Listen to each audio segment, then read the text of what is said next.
আসসালামু আলাইকুম। সবাইকে স্বাগত জানাচ্ছি। আমি নাসরুল হাসান তন্ময়। শুরুতে বিআরবি কেবল সংবাদ শিরোনাম। জানিয়ে দিব আমাদের হাতে থাকা সর্বশেষ গুরুত্বপূর্ণ আপডেট বাংলা সংবাদ। শুরুতেই শিরোনাম। পুলিশ অ্যাসোসিয়েশনের বিবৃতি সংবিধান পরিপন্থী বলছেন বিএনপির সিনিয়র যুগ্ম মহাসচিব অ্যাডভোকেট রুহুল কবির রিজভী। এরপর জানিয়ে দিব খালেদা জিয়ার প্রতি অমানবিক আচরণ করছে সরকার, অভিযোগ করলেন গণতন্ত্র মঞ্চের নেতারা। এদিকে মুন্সিগঞ্জে আওয়ামী লীগের দুই গ্রুপের মধ্যে ভয়াবহ সংঘর্ষ, গুলিবিদ্ধ সহ আহত 9। মুন্সিগঞ্জের গজারিয়া আধিপত্য বিস্তারকে কেন্দ্র করে আওয়ামী লীগের দুই গ্রুপের মধ্যে সংঘর্ষের ঘটনায় 6 জন গুলিবিদ্ধ সহ অন্তত 9 জন আহত হয়েছেন। এদিকে ছাত্রলীগ নেত্রীকে একাধিকবার ধর্ষণ, দেশ ছাড়লেন নেতা। বিয়ের প্রলোভনে ছাত্রলীগ নেত্রীকে একাধিকবার ধর্ষণের অভিযোগে আদালতে মামলার পর দেশ ছেড়ে পালিয়ে গেছেন স্পেন ছাত্রলীগের সাবেক সভাপতি ইসমাইল হোসেন রায়হান, 35। জানিয়ে দিব সংসদ ভবনে মুজিব এবং স্বাধীনতার উদ্বোধন। প্রধানমন্ত্রী এবং সংসদ নেতা শেখ হাসিনা জাতীয় সংসদ ভবনের নবনির্মিত মুজিব এবং স্বাধীনতা শীর্ষক প্রদর্শনীর উদ্বোধন করেছেন।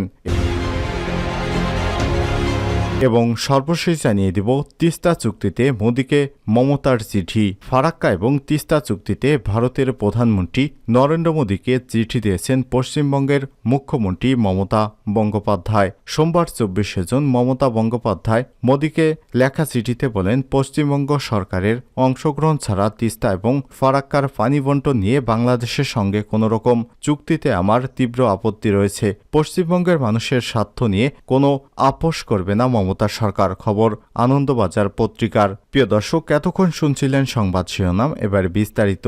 তবে তার আগে বন্ধুরা, আপনি কোন স্থান থেকে আমাদের সংবাদটি দেখছেন কমেন্ট করে জানিয়ে দিন। এই সংবাদটি আপনার বন্ধুদের মাঝে সোশ্যাল মিডিয়ায় শেয়ার করে সবাইকে জানার সুযোগ করে দিন। আর বন্ধুরা, ভিডিওটিতে একটি লাইক দিয়ে আপনি কোন স্থান থেকে আমাদের সংবাদটি দেখছেন কমেন্ট করে জানিয়ে দিন এই সংবাদ সম্পর্কে আপনার মূল্যবান মতামত। আর প্রিয় দর্শক, এই ভিডিও সম্পর্কে আপনার কোনো মতামত থাকলে সেটিও আমাদের জানিয়ে দিতে পারেন। এবারে বিস্তারিত।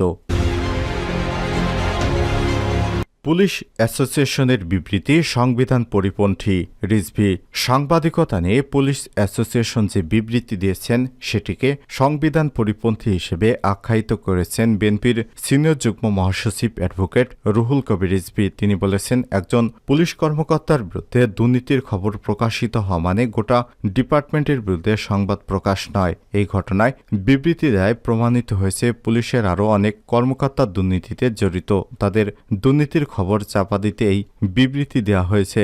সোমবার 24 জুন বিকেলে রাজধানীর নয়াপল্টনে ইস্কাউন্ট মার্কেটের শিক্ষক কর্মচারী ঐক্যজোট কার্যালয়ে সংগঠনের উদ্যোগে এক দোয়া মাহফিলে সব কথা বলেন রিজভী। এবার কেয়ার হাসপাতালে চিকিৎসাধীন বিএনপির চেয়ারপারসন সাবেক প্রধানমন্ত্রী বেগম খালেদা জিয়ার আশু রোগমুক্তি কামনায় এই দোয়া মাহফিলের আয়োজন করা হয়। পরে অসুস্থ বেগম খালেদা জিয়ার আরোগ্য কামনা করে বিশেষ দোয়া করা হয়। রুহুল কবির রিজভী আরও বলেন, সাবেক আইজিপি বেনজির আহমেদ এবং সাবেক সেনাপ্রধান জেনারেল এস.এম. আজিজ আহমেদের দুর্নীতির কাহিনী বেরিয়ে আসছে। তাদের সহ আওয়ামী লীগ নেতাদের দুর্নীতির কেচ্ছা কাহিনী সবার সামনে বেরিয়ে আসছে। দেশের জন্য লাখ লাখ গণতন্ত্রকামী মানুষ জীবন দিয়েছেন, নির্যাতিত হয়েছেন। বেনজির আসাদুজ্জামানদের জন্য, আওয়ামী লীগের এমপিদের জন্য প্রশাসনের ব্যক্তিরা এই সরকারকে অবৈধভাবে ক্ষমতায় রাখার জন্য যা খুশি তাই করছে। এ সময় তিনি আরো বলেন, এক রাজস্ব কর্মকর্তার ছেলে 15 লক্ষ টাকা দিয়ে ছাগল কিনেছে। তিনি এক মন্ত্রীর পিএস ছিলেন। যত গুরুত্বপূর্ণ পদ দরকার তিনি পেয়েছেন এবং তিনি সেগুলো ব্যবহার করেছেন। তার স্ত্রীর নামে বিশাল ডুপ্লেক্স বাড়ি এক জেলায়, আরেক জেলায় আরেক স্ত্রীর নামে অনেক সম্পত্তি রয়েছে। কার নামে কত সম্পত্তি রাখবেন এই লোক তারা খুঁজে পাচ্ছে না। আজকে প্রশাসন এবং আইনশৃঙ্খলা রক্ষাকারী বাহিনীর দুর্নীতির নানা কাহিনী ভয়াবহ আরব্য উপন্যাসের মতো বেড়ে আসছে। বিএনপি সিনিয়র যুগ্ম মহাসচিব আরও বলেন, যেখানে সাধারণ মানুষের জীবন চালাতে হিমশিম খেতে হচ্ছে সেখানে দুর্নীতিবাজদের ছেলেমেয়েরা রাজকীয় জীবনযাপন করছে। আওয়ামী লীগ অবৈধ সরকার আমলে এটা হওয়া কোনো অবাক হওয়ার কিছু নেই। বেনজির আসাদুজ্জামানেরা বিরোধী দলের নেতাকর্মীদের গুম করেছে, খুন করেছে, রাতের অন্ধকারে এরা নির্বাচন করে দিয়েছে। তার প্রতিদান হিসেবে এখন জমি দখল করে গরিব মানুষের ব্যবসা প্রতিষ্ঠান দখল করে টাকার পাহাড় করেছেন। এতে এই সরকারের কিছু যায় আসে না। সরকার খুশি, কারণ তারা তাদেরকে ক্ষমতায় টিকিয়ে রাখতে খুঁটি হিসেবে ব্যবহৃত হয়েছে। এ কারণে এইসব খুঁটি এখন চাকরি শেষ, তাও এদেরকে কিছু করছে না সরকার। খালেদা জিয়ার প্রতি অমানবিক আচরণ করছে সরকার। গণতন্ত্র মঞ্চ। বিএনপির চেয়ারপারসন এবং সাবেক প্রধানমন্ত্রী বেগম খালেদা জিয়ার সাথে সরকার অমানবিক আচরণ করছে বলে অভিযোগ করেছেন বিএনপির শরিক দল গণতন্ত্র মঞ্চ।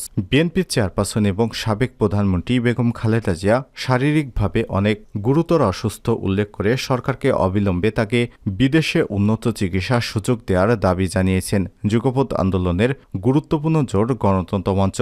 মঞ্চের নেতারা অভিযোগ করে বলেছেন, সরকার চিকিৎসকদের পরামর্শ উপেক্ষা করে খালেদা জিয়ার প্রতি অমানবিক এবং অসাংবিধানিক আচরণ করছে। সোমবার 24শে জুন রাতে গণতন্ত্র মঞ্চের এক যৌথ বিবৃতিতে সব কথা বলেন তারা। বিবৃতিদাতারা হলেন গণতন্ত্র মঞ্চের কেন্দ্রীয় পরিচালনা পরিষদের নেতা আসম আব্দুর রব, মাহমুদুর রহমান মান্না, সাইফুল হক, জুনায়েদ সাকি শেখ, রফিকুল ইসলাম বাবলু, অ্যাডভোকেট হাসনাত কায়ুম। বিবৃতিতে খালেদা জিয়ার শারীরিক অবস্থা নিয়ে গভীর উদ্বেগ প্রকাশ করেন নেতারা।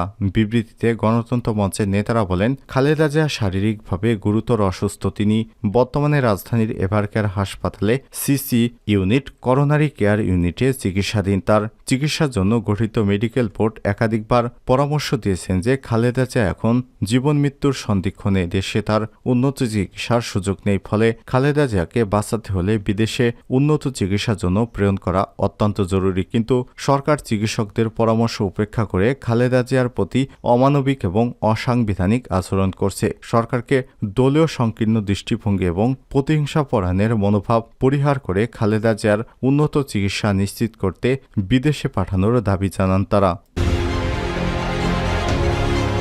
মুন্সিগঞ্জে আওয়ামী লীগের দুই গ্রুপের সংঘর্ষ, গুলিবিদ্ধ সহ আহত 9। মুন্সিগঞ্জের গজারিয়ায় আধিপত্য বিস্তারকে কেন্দ্র করে আওয়ামী লীগের দুই গ্রুপের মধ্যে ভয়াবহ সংঘর্ষের ঘটনায় 6 জন গুলিবিদ্ধ সহ অন্তত 9 জন আহত হয়েছেন। সোমবার 24শে জুন সন্ধ্যায় উপজেলার বলগাঁও গ্রামের স্থানীয় দিলামিয়ার মুদির দোকানের সামনে এই দুর্ঘটনা ঘটে। আহতরা হলেন হারুনুর রশিদ, রনি আক্তার, মুক্তার, আনন্দ, হাসিব, শাইনুর বেগম, রিয়াদ হোসেন এবং আক্তার হোসেন। অবস্থার অবনতি হয় 7 জনকে উন্নত চিকিৎসার জন্য ঢাকার মেডিকেল কলেজ হাসপাতালে পাঠানো হয়েছে। ঘটনার প্রত্যক্ষদর্শীরা জানান, আধিপত্য বিস্তারকে কেন্দ্র করে গজারিয়া উপজেলা আওয়ামী লীগের সভাপতি এবং সাবেক উপজেলা চেয়ারম্যান আমিরুল ইসলাম এর সমর্থক হোসেনদি ইউনিয়নের শাহপরান গ্রুপের সঙ্গে প্রতিপক্ষ গজারিয়া উপজেলা আওয়ামী লীগের সাধারণ সম্পাদক এবং বর্তমান উপজেলা চেয়ারম্যান মনসুর আহমেদ খান জিন্নার সমর্থক হারুনুর রশিদ গ্রুপের মধ্যে দীর্ঘদিন ধরে বিরোধ চলছিল। বিরোধের জেরে বুধবার 23শে জুন আওয়ামী লীগের প্রতিষ্ঠাবার্ষিকী অনুষ্ঠানে দুই পক্ষের মধ্যে সংঘর্ষের ঘটনা ঘটে। এই ঘটনার জের ধরে আজ সন্ধ্যার কিছুক্ষণ আগে উভয় পক্ষের ফের সংঘর্ষে জড়িয়ে পড়লে 7 জন গুরুতর আহত হয় এবং আরও বেশ কয়েকজন আহত হয়।